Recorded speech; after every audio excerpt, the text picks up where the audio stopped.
Sungguh-sungguh Allah sangat ridho ketika seorang hamba itu makan ketika sesuap nasi dia muji Allah, ketika minum seteguk nasi dia muji Allah. Itu kalau orang diridhoni Allah itu wali betul. Itu untuk jadi wali itu gampang, kamu makan ridho, kamu ninjak buminya Allah ridho seneng, kamu hidup keseharian aman seneng. Nah ini supaya sampean kita semua ngaji betapa panduan Rasulullah untuk menggapai ridho Allah itu banyak yang keseharian sekali. Saking kesehariannya banyak dalam hadis dan itu sahih. Nabi menyebut hal-hal yang keseharian. Hatta ma tas'alu fi fimra'atika, kamu punya uang kemudian istri kamu bisa makan itu ibadah. Bahkan sebagian ibadah itu dicontohkan Nabi yang akhirnya diprotes sahabat. Yaitu wafi buti ahadikum sodakoh, kamu menggauli istri kamu itu ya sodakoh. Sampai sahabat bilang yang benar ya Rasulullah.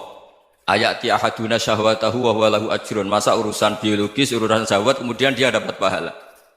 Nabi menjawab, alaysa lawadu'aha fi haramin akana alaihi wisrun. Bagaimana kalau dia meletakkan ke yang tidak benar itu kan dosa.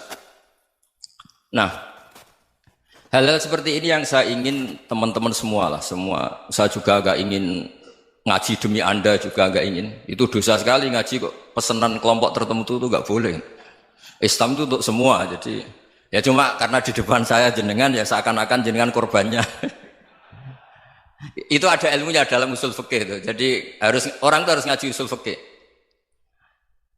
Nama yang disebut, mungkin Mas Sufyan masih ingat zaman ngaji usul fikih. Nama yang disebut itu tidak jaminan sebagai prioritas perintah. Jadi misalnya gini, kebetulan yang di depan Nabi itu Abu Dzar. Nabi ya bilang, ya Abu Dzarin ini uhibbuka misalnya, atau ya Mu'ad ini muhibbuka, atau ya Abu Hurairah ini uhibbuka misalnya. Banyaklah riwayat yang Nabi nyebut ya Abu Dzarin, ya Mu'ad, ya Abu Hurairah. Kemudian misalnya Nabi meneruskan khitab, ini uhibbuka, saya mencintai kamu, fakul dubur sholatin, atau sebagian riwayat disebut fala tada'anna dubura kulli sholatin, Allahumma inni ala dzikrika wa syukrika wa husni ibadatik. Saya mencintai kamu, siapa saja. Mu'ad bisa, Abu Dzar bisa siapa? Saya mencintai kamu, mohon kalau habis sholat kamu jangan lupa wiridan Allahumma a'inni ala dzikrika wa syukrika wa husni ibadatik. Ya Allah, tolong kami permudah supaya mudah ingat engkau.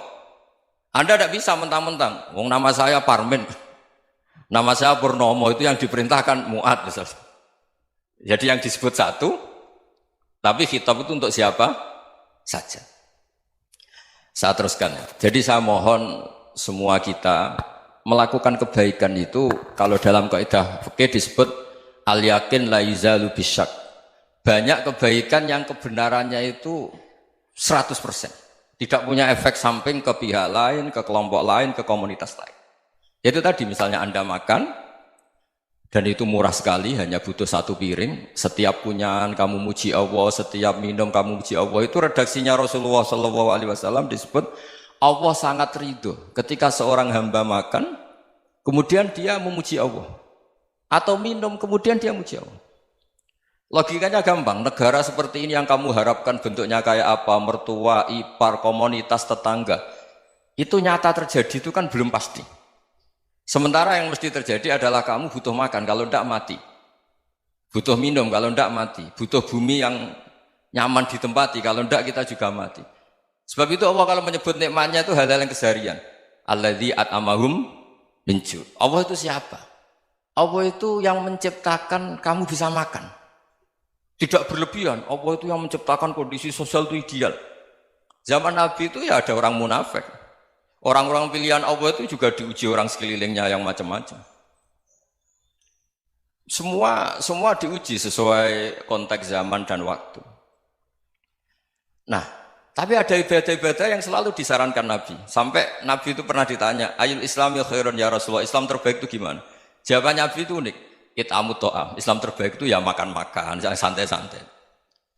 Ketika Allah menyebut beberapa kebaikan, falak tahamal aqobah wa ma adrokan Allah mal aqobah. Terusannya apa? Fakku raqobah. Terusannya apa? Au it'amun fi yaumin di masubah. Ya, atau acara makan-makan itu juga Islam.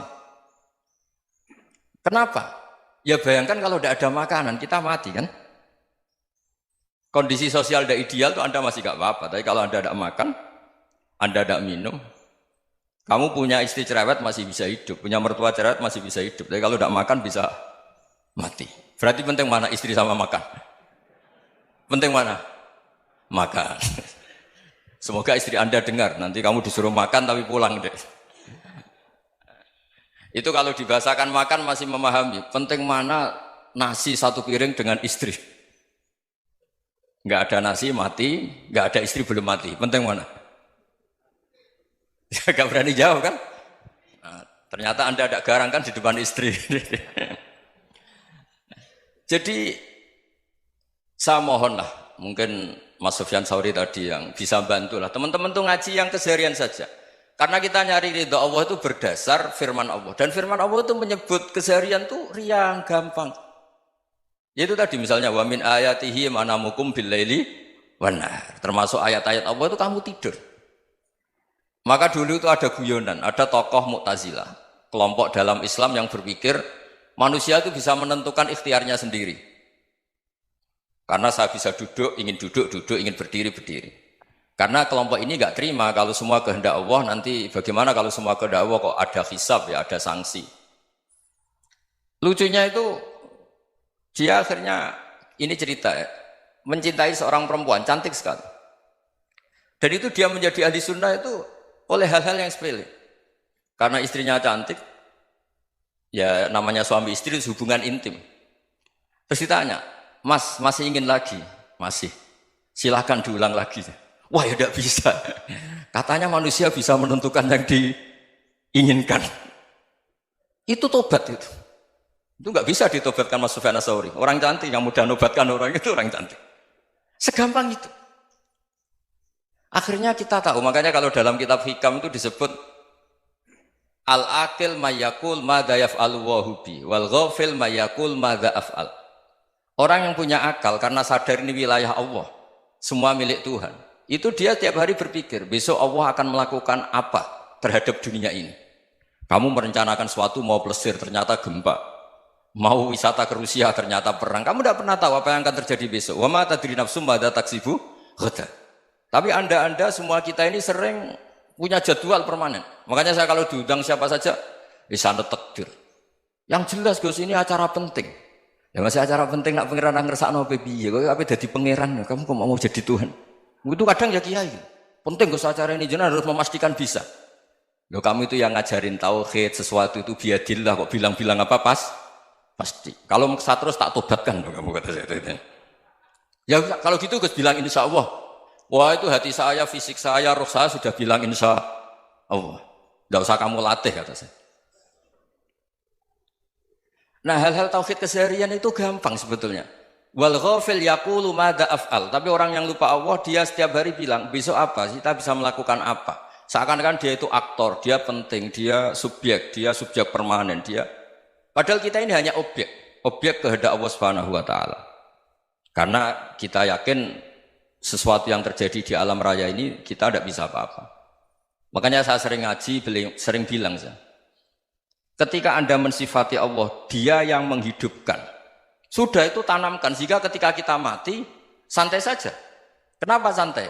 Allah punya cara menghidupkan kita. Zaman kita hidup juga gak tahu caranya ngelola jantung, ngelola paru-paru. Kamu juga gak tahu ngelola oksigen yang tidak beracun, tidak ngandung polusi. Tahu-tahu hidup. Gak ingin tua ya tahu-tahu tua. Gak ingin mati tahu-tahu mati. Selama ini kita hidup juga gak tahu apa-apa sebetulnya. Hanya gaya tok, punya jadwal, punya planning. Kalau kamu bisa menentukan pilihan Anda, pasti Anda istrinya cantik, 4 neriman semua, kona'ah semua. Nyatanya enggak kan? Ada 1 jelek, cerewet. Wah itu kan, nyatanya enggak bisa apa-apa Anda kan? Dan kamu bawa mati lagi. Itu kan, istri Anda juga gitu, punya keinginan, punya suami yang ganteng, yang jabat, yang neriman, yang enggak poligami. Ya enggak kesampaian juga. Kalau kita ngitung tingkat kegagalan kita itu gagal terus. Ya kan? Nah, terus ingat Allah, madza yaf'alu wa bi. Orang yang punya akal selalu berpikir Allah itu menghendaki apa terhadap saya. Lalu sama-sama orang melihat orang yang serius. Itu kata Anda itu pemikir berat, serius. Senang punya tokoh yang merengut tuh, karena kamu anggap serius. Tapi sebagian orang anggap orang yang serius itu wong merengut, wong masam, wong muka kok ditekuk.